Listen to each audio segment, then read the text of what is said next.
आज है 22 अप्रैल और आज के करंट अफेयर में हम देखेंगे क्या है इम्पोर्टेंट। तो चलिए शुरू करते हैं। इससे पहले आप लोगों का चैनल में स्वागत है और वीडियो अच्छा लगेगा तो उसे लाइक कीजिए और सब्सक्राइब कीजिए। नीचे एक रेड कलर का सब्सक्राइब का बटन होगा, उसे प्रेस कीजिए और बेल आइकन को पर भी टैप कीजिए ताकि आने वाले वीडियो इस तरह मिलते रहें। तो चलिए आज शुरू करते हैं 22 अप्रैल के सभी महत्वपूर्ण करंट अफेयर। आंध्र प्रदेश ने शुरू की जगन्नाथ विद्या दिवेना योजना। आंध्र प्रदेश के वर्तमान मुख्यमंत्री वाई एस जगन मोहन रेड्डी ने जगन्नाथ विद्या द्विवेदी योजना शुरू की। जगन्नाथ विद्या द्विवेदी योजना का उद्देश्य उन छात्रों को छात्रवृत्ति प्रदान करना है जो वित्तीय बोझ के कारण फीस नहीं भर सकते हैं। इसके तहत वर्ष 2021-22 में 672 करोड़ रुपए की पहली किस्त जारी की गई है, जो कि 10.88 लाख छात्रों की फीस की प्रतिपूर्ति करेगी। अब तक इस योजना के तहत 4,879 करोड़ रुपए वितरित किए जा चुके हैं। और आरबीआई के पूर्व गवर्नर मेदावोलू नरसिम्हा का हुआ निधन। भारतीय बैंकिंग सुधार के पिता के रूप में प्रसिद्ध भारतीय रिजर्व बैंक के पूर्व गवर्नर मेदावोलू नरसिम्हा का निधन हुआ। मेदावोलू नरसिम्हा 2 मई 1977 से 23 नवंबर 1977 तक आरबीआई के पहले गवर्नर के रूप में कार्यरत रहे थे। आरबीआई का मुख्यालय कहाँ पर है? तो ये है मुंबई में। और आरबीआई के वर्तमान गवर्नर कौन है? शक्तिकांत दास।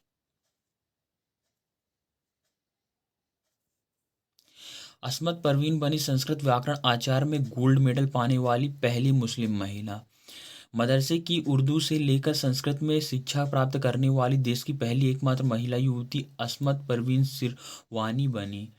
संस्कृत यूनिवर्सिटी से संस्कृत आचार्य व्याकरण में उन्हें गोल्ड मेडल से सम्मानित करने की घोषणा की है।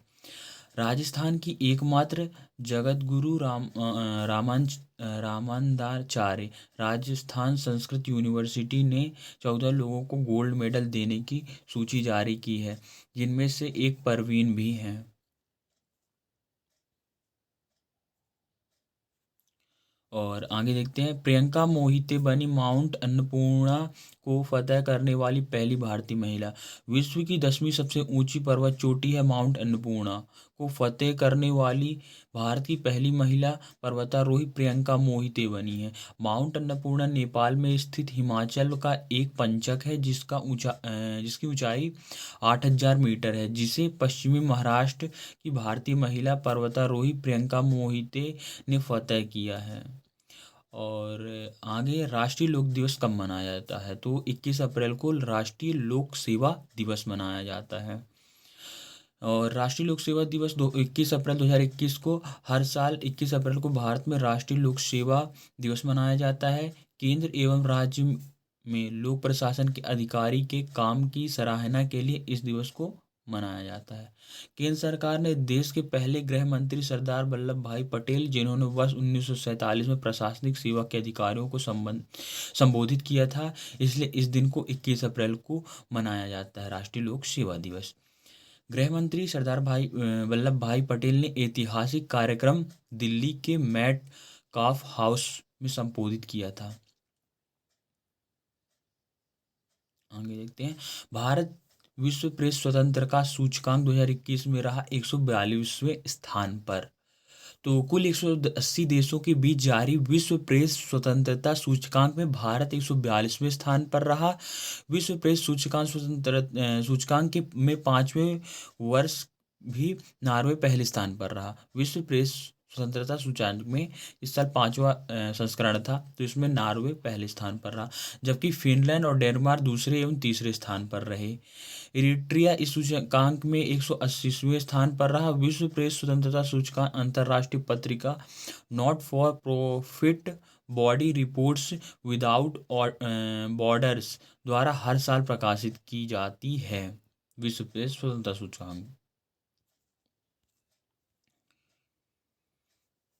सुनील अरोड़ा बने गोवा राज्य के नए राज्यपाल। तो अभी हाल ही में सुनील अरोड़ा गोवा के नए राज्यपाल के रूप में पद को संभाला है। राजस्थान कैडर के 1980 के बैच के आईपीएस अधिकारी सुनील अरोड़ा को गोवा राज्य का राज्यपाल नियुक्त किया गया है। सुनील अरोड़ा हाल ही में केंद्रीय निर्वाचन आयुक्त पद से रिटायर हुए हैं और जो कि 1 सितंबर 2020 को चुनाव में शामिल हुई थी। यहाँ पर थोड़ा सा मिस्टेक है। सुनील अरोड़ा हाल ही में केंद्रीय निर्वाचन आयुक्त पद से रिटायर हुए हैं जो कि 1 सितंबर 2021 को चुनाव आयोग में शामिल हुई थी। और गोवा राज्य के वर्तमान गवर्नर कौन है? भगत सिंह कोश्यारी, जो वर्तमान के गवर्नर हैं। गोवा राज्य की राजधानी क्या है? पणजी है। गोवा राज्य के वर्तमान मुख्यमंत्री कौन है? प्रमोद सावंत।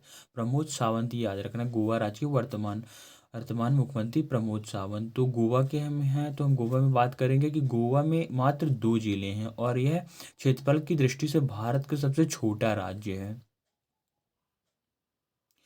रूस ने लॉन्च किया दुनिया का सबसे बड़ा under water neutrino telescope.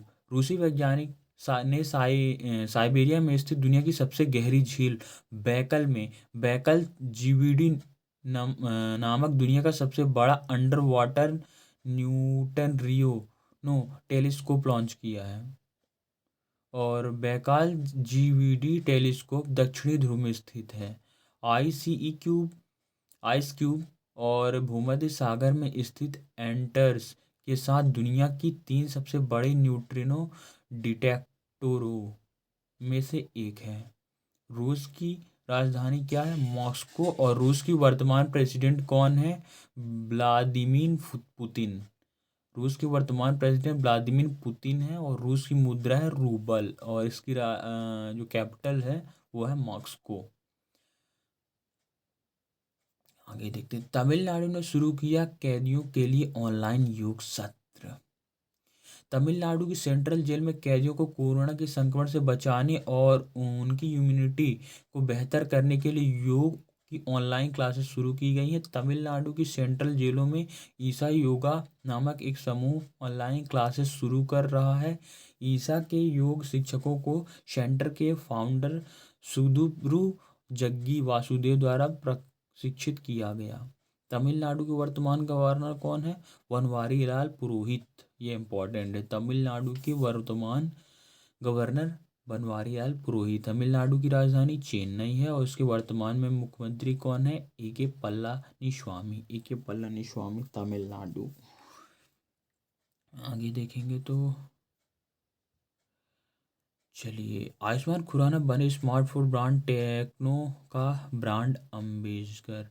Smartphone निर्माता कंपनी टेक्नो 2021 के लिए बॉलीवुड सुपरस्टार आयुष्मान खुराना को अपने इंडियन प्रोडक्ट्स का एम्बेसडर घोषित किया है।